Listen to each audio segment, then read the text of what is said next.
오늘 하나님 말씀은 사도행전 26장 8절 말씀입니다. 함께 읽겠습니다. 당신들은 하나님이 죽은 사람을 살리심을 어찌하여 못 믿을 것으로 여기나이까. 아멘.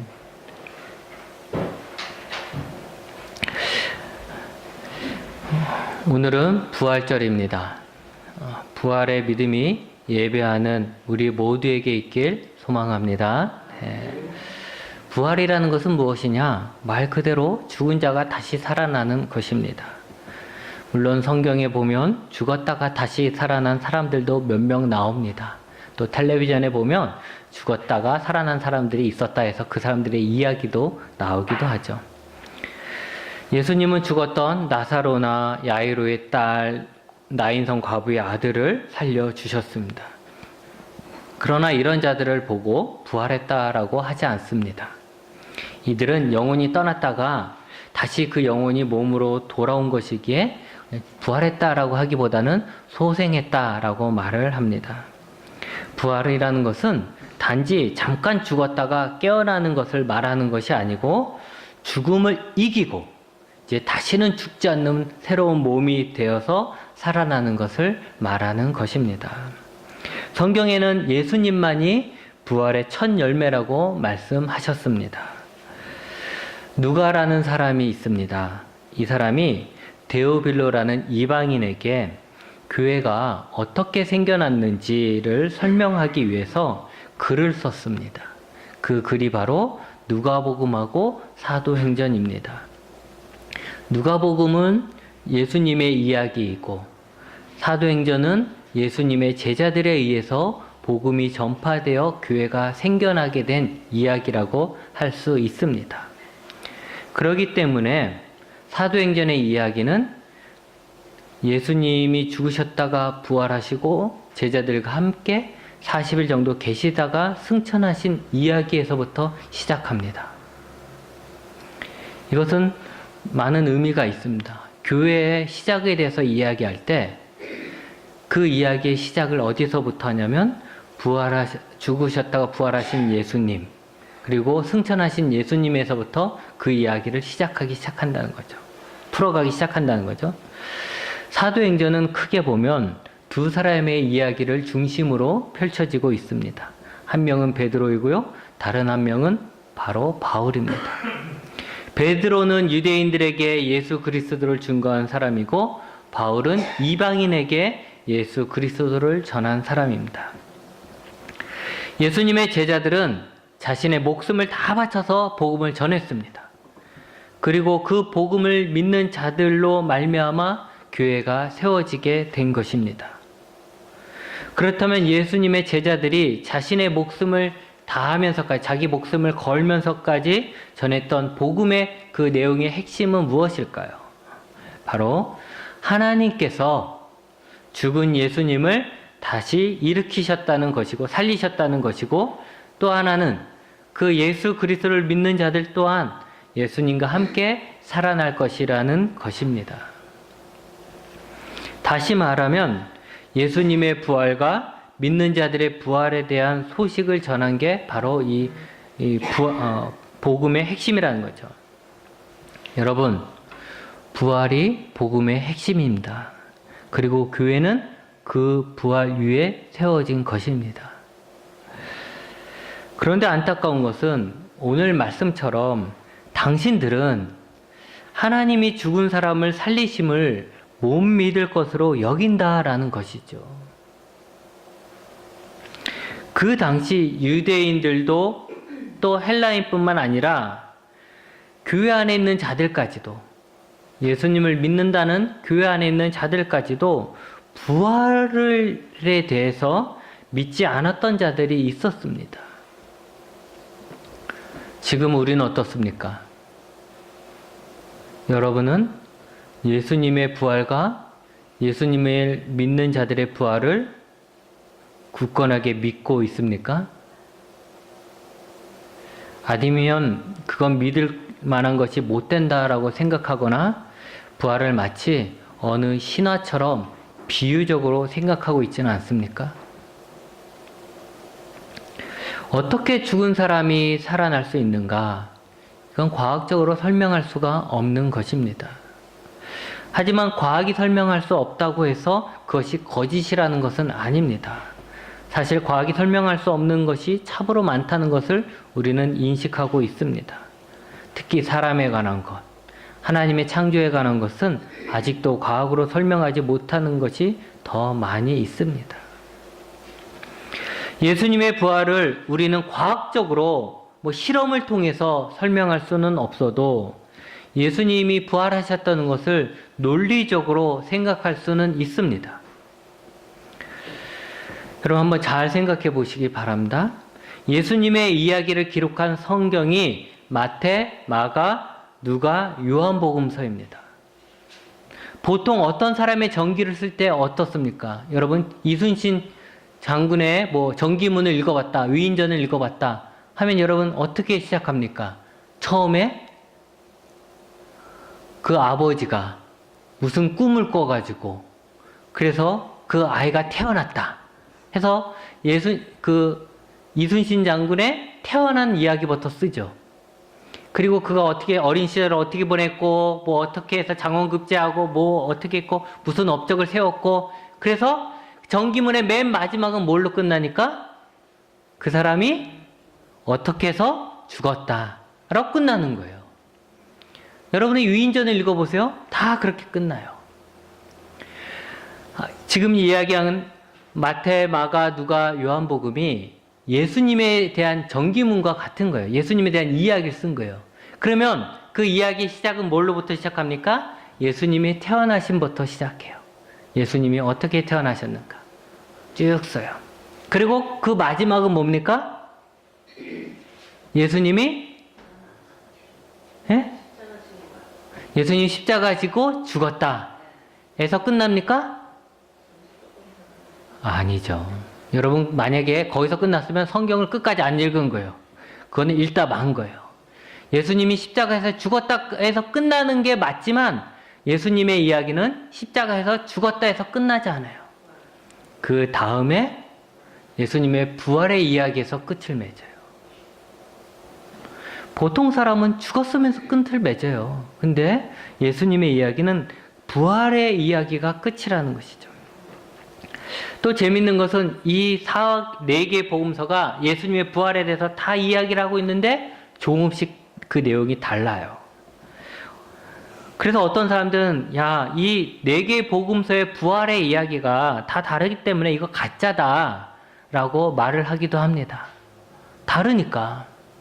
똑같아야지. 부활하신 예수님은 한 번 부활했을 텐데 그걸 봤다는 사람들의 이야기가 왜 이렇게 다르냐. 그러니까 이거 가짜 아니냐. 이렇게 이야기도 한다는 거죠. 그런데 그 사람은 잘 모르는 거예요.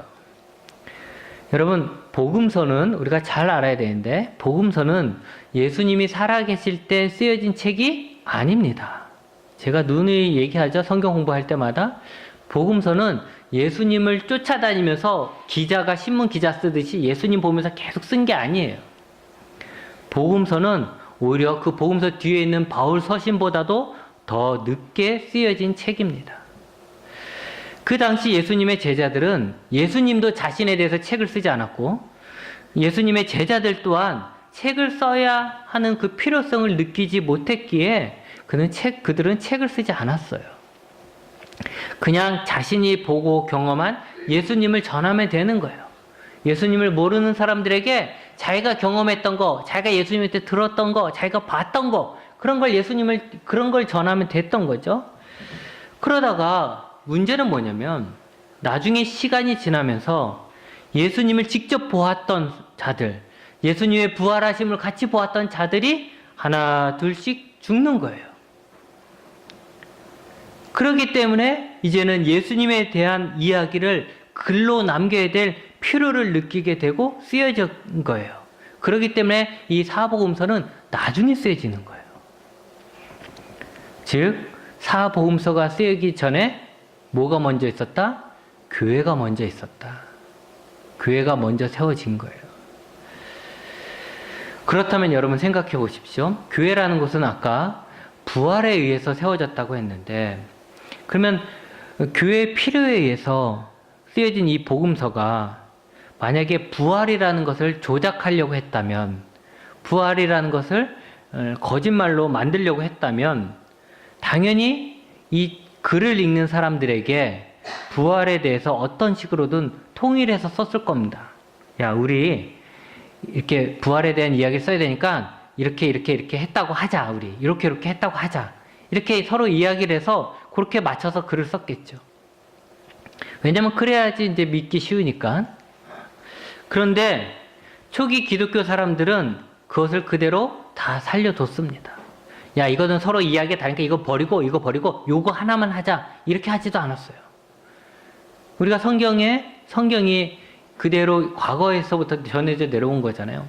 그 사람들은 성경을 만들 때, 성경을 자기네들이 교회에서 돌려 읽을 때 서로 다른 부활에 대해서, 부활의 증언에 대해서 삭제하지 않았다는 거예요. 그대로 다 읽었다는 거죠. 왜 그랬을까? 왜 부활에 대해서 이야기하는 게 다 다른데 이걸 왜 그냥 냅뒀을까라는 거죠. 그것은 무엇을 증거하냐면 예수님이 부활했다는 것이 어떤 교리로서 어떤 사람이 만들어낸 것이 아니라 직접 본 증인들에 의한 증언이기 때문에 그래요. 증언. 본 사람들의 이야기이기 때문에 그대로 냅두는 거예요. 내가 그렇게 봤다는데 저 사람이 그렇게 봤다니까 그대로 냅두는 거예요. 그렇기 때문에 그 증언을 포기할 수 없고 없앨 수 없고 그대로 달라도 냅두는 거예요. 그런데 여러분 생각해 봅시다. 아니 똑같은 상황을 봤는데 왜 증언하는 사람들의 이야기는 다르냐?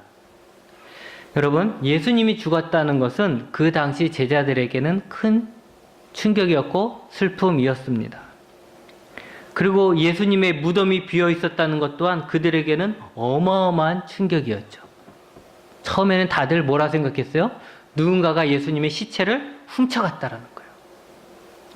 여러분 생각해 보십시오. 여러분의 자녀나 여러분의 부모님의 시체를 어디에 모셔놨는데 가보니까 도굴되어 가지고 여러분 그 시체가 없어졌다 생각해 보세요. 여러분들의 마음이 어떻겠습니까? 요즘 말로 말하면 뭘까요? 멘붕이 오는 거죠. 멘붕. 그렇게 되는 거예요. 그런 상황에서 그 빈 무덤을 본 사람들이 다 똑같이 동일한 증언을 한다는 거, 그게 오히려 말이 안 되는 것입니다. 지금 우리도 1년 전에 있었던 이야기만 해봐도 우리 같이 다 경험했음에도 불구하고 따로따로 물어보면 어때요? 다 하는 말이 달라요. 먹었다고 하는 것도 다르기도 하고 보았다는 것도 달라요. 그런데 맹정신에 그렇게 경험한 것도 시간이 흐르면 증언하는 게 좀 다른데 그런 예수님의 시체가 사라졌다라는 그 상황 속에 있었던 사람들이 어떻게 그 증언을 똑같이 얘기할 수 있을까요? 다 다를 수밖에 없는 거죠. 이어령 박사는 이렇게 얘기했죠. 자신이 부활을 믿는 것은 그들의 증언이 서로 다르기 때문이다. 만약 그 증언이 똑같았다면 그건 분명히 한 사람이 만들어낸 거짓말이다 라고 그는 그렇게 말을 했습니다. 예수님의 부활이 사실이란 또 증거는 바로 제자들의 증언입니다. 예수님의 제자들은 예수님과 함께 다니면서 예수님의 가르침을 받은 사람들입니다. 그렇기 때문에 예수님이 평소에 하신 죽음과 부활에 대해서 잘 알고 있을 거라고 우리는 생각하지만 불행하게도 제자들은 그만큼 똑똑하지 못했습니다. 그들은 예수님의 이야기를 잘 이해하지 못했고 들을 때마다 동문서답했고 예수님께 책망받기도 했습니다. 왜 이렇게 못 알아듣느냐라고 책망받기도 했죠. 어쩌면 예수님의 부활에 대해서 가장 안 믿었던 사람이 예수님을 따라다니던 제자들이었습니다. 그것도 그럴 것이 이들은 부활에 대해서 받아들이지 못한 거죠. 예수님의 죽음도 받아들일 수 없었고 그 후엔 뭐 부활한다는 얘기는 더더욱 들을 수가 없었던 것이죠. 예수님이 부활에 대해서 여러 번 말씀하셨지만 그들은 기다리지 못하였고 예수님이 병사에 잡혀서 십자가에 못 박혔을 때 또 죽으셨을 때 모든 것이 다 끝났다고 좌절하고 마른 사람이 바로 이 제자들이에요. 제자들이 예수님의 부활에 대해서 믿고 있었다면 좌절하지 않죠. 근데 이 제자들은 그걸 믿지 않았기 때문에 제자들이 믿지 않았기 때문에 예수님의 죽음과 더불어 모든 건 다 끝났다라고 생각을 했습니다. 심지어는 예수님을 따르던 여인들이 예수님의 무덤이 비었다고 말을 해도 그래도 그 제자들은 믿지 않았어요. 그래갖고 그걸 확인해 보겠다고 베드로가 막 달려갔죠. 요한하고 같이 달려갔는데 무덤이 빈 것을 확인한 베드로도 그 빈 무덤이 예수님의 부활이라고까지 생각하지 못하고 그는 그냥 다 때려치고 고향으로 돌아가서 다시 어부 생활을 합니다. 나중에 도마는 예수님의 제자들이 다 모여갖고 부활하신 예수님을 만났다 오셨다라고 해도 그 도마는 믿지 않았잖아요. 그게 말이 되냐 이거죠. 예수님이 죽는 걸 내가 눈을 똑똑히 봤는데 그게 말이 되냐? 이라고까지 제자였던 도마가 그렇게 얘기한 거죠. 그만큼 누구보다도 예수님의 부활을 믿지 못했던 자들이 예수님의 제자들이었어요. 그랬던 그들이 사도행전에 보면 완전히 달라집니다. 사람들 앞에서 당당하게 예수님의 부활을 이야기합니다. 예수님이 부활했다고 막 이야기하는 거예요.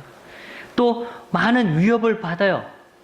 또 채찍에 맞아요. 옥에 갇혀요. 예수님의 부활을 이야기하기 때문에. 그런데도 그들은 그것이 당연하다는 듯이 계속해서 예수님의 부활을 넌 때리려면 때려라. 나는 예수님의 부활을 얘기할 수밖에 없다. 하고 이야기하고 다닌다는 거죠. 사도 바울 생각해 보십시오. 유대인들에게 그렇게 미움을 받는 이유가 뭐였냐면 예수님의 부활을 이야기했기 때문이라고 말하고 있습니다. 그들은 예수님의 부활을 이야기하다가 매를 맞았고 죽음을 당했습니다. 여러분, 상식적으로 우리가 생각할 때 부활을 믿지 않던 제자들이 동시에 부활을 믿고 전했던 것은 부활하신 예수님을 자신들이 보지 않았다면 설명될 수 없는 일입니다. 만약 예수님의 부활이 예수님의 제자들에 의해서 조작된 것이라면 자신이 조작한 것 때문에 매를 맞거나 자기가 조작한 것 때문에 아무것도 없이 부를 축적하지도 못하고 그렇게 십자가에서 또 다르게 죽어갈 수 있겠습니까? 그것도 한두 명도 아니고 그 당시 예수님의 부활을 보았던 많은 사람들이 그런 길을 갔습니다. 예수님의 부활은 실제로 일어난 일입니다. 그리고 그 놀라운 사실 위에 태어난 것이 바로 교회입니다. 교회가 생겨난 배경을 이야기할 때 제일 먼저 뭘 얘기하죠? 성령 세례를 이야기합니다.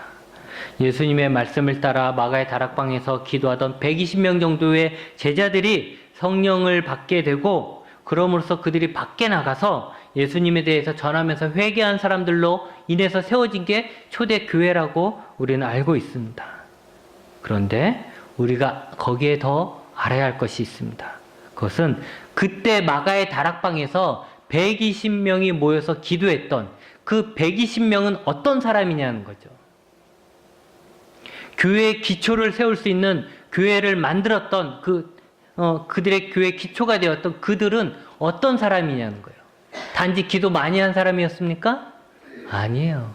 그곳에 모였던 120명은 부활하신 예수님을 만난 사람들이었고 부활하신 예수님이 기다리고 기도하고 있으라는 그 명령을 받고 그래서 기도하고 있었던 사람이에요. 그리고 그들이 전했던 메시지도 예수님의 부활과 예수님을 믿는 자들의 부활이었습니다.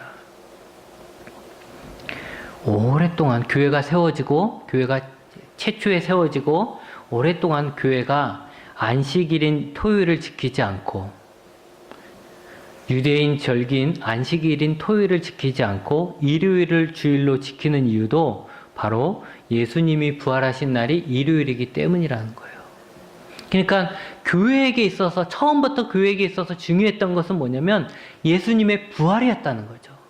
이곳 교회에 모여있는 사람들도 왜 모여있냐면 예수님이 부활하셨기 때문에 모여있었던 거고 왜 그 사람들이 매를 맞으면서 죽으면서까지도 예수님을 전했느냐? 그것은 예수님이 부활했기 때문이라는 거예요.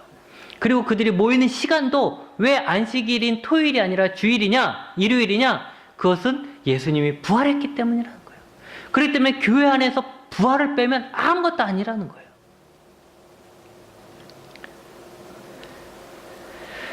그런데 여러분 우리는 어떻습니까? 우리는 부활의 신앙을 그렇게 소중하게 여기며 살고 있습니까?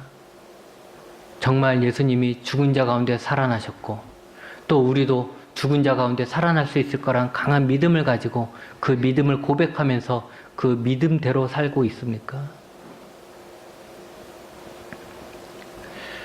우리가 예수님의 부활에 대한 믿음을 가지고 있지 않다면 우리의 믿음은 반쪽짜리 믿음, 어때면 헛된 믿음이고 모래성과 같은 부질없는 믿음입니다.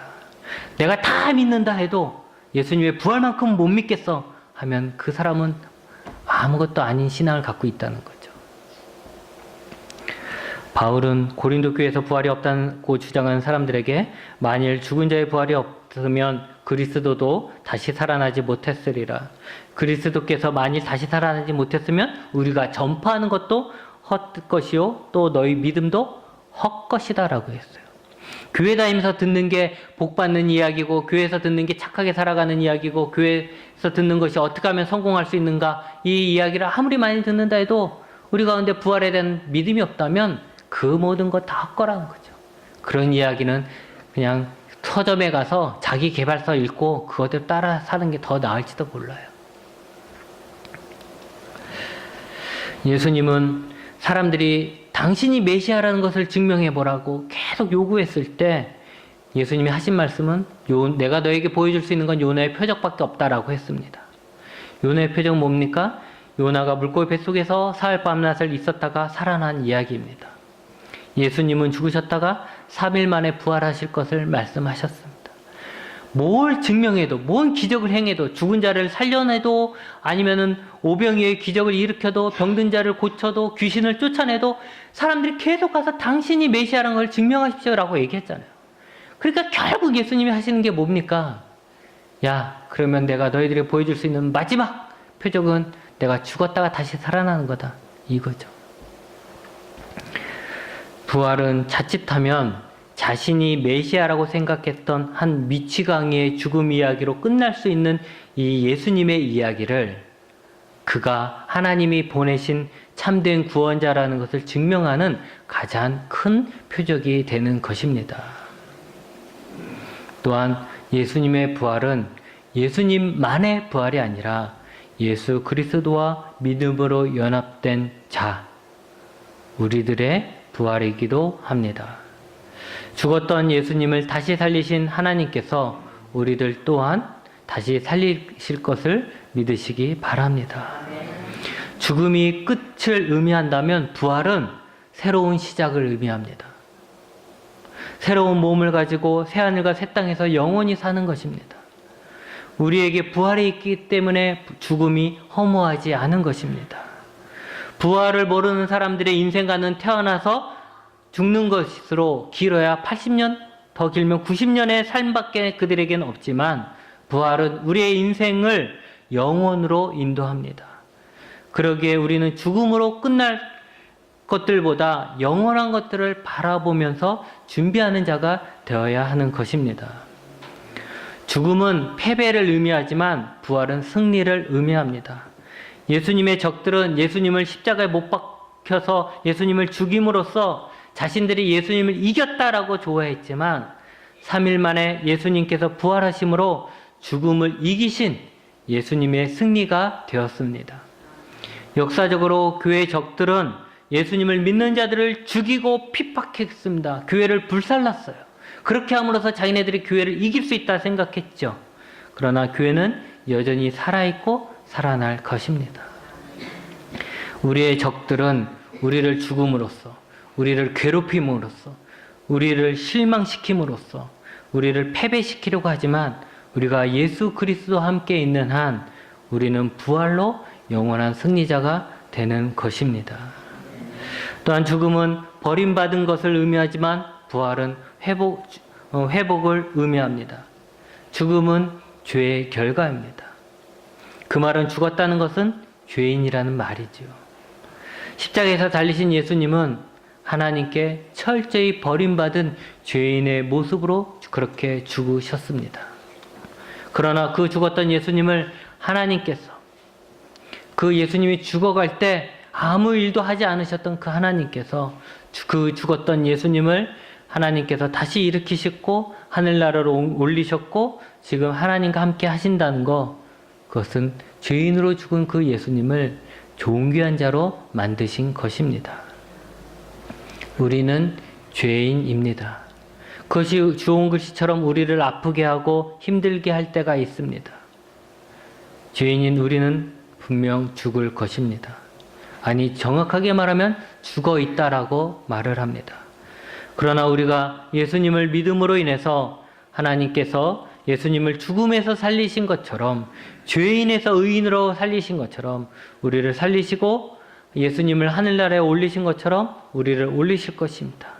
그러므로 우리는 죄인으로 끝나는 것이 아니라 의인이 되는 것이고, 죄로 인해 잃어버린 우리의 고유한 존귀함을 찾게 될 것입니다.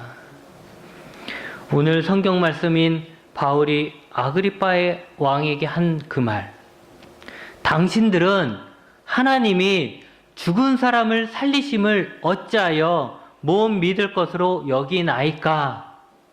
라는 말은 구약 말씀이 이미 증거하였고, 무엇보다도 직접 자신들이 목격했음에도 불구하고 왜 당신들은 부활은 절대로 있을 수 없다라고 생각하는가? 라고 책망하는 것입니다.